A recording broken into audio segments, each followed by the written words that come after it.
Kaya pala ganito ang naging resulta ng kapalaran ko. Kasi alam ng Diyos na kaya ko. Sa edad kong to, napagod na akong magmadali. Kaya lahat ng ginagawa ko ngayon, ini-enjoy ko na lang.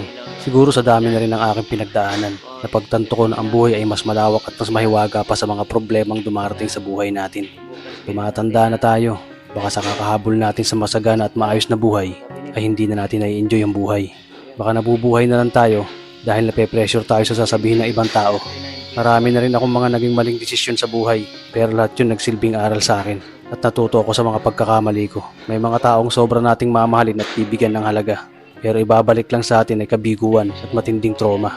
Kaya wag nating lilingunin ng mga taong tulad nila dahil mas payapa kapag hindi ka na interesadong malaman pa kung ano pang balita sa kanila. At wag mong idepende ang sarili mo sa kahit kanino. Tandaan mo, kahit sarili mong anino, iiwan ka din nito kapag madilim na ang paligid mo. Kailangan natin matutunan na huwag ikumpara ang sarili natin sa iba dahil hindi natin laban ang laban nila. Karera mo to, di nila karera. Dahil ang buhay ay hindi naman nasusukat sa kung sino ang mayaman, kundi kung sino ang payapa.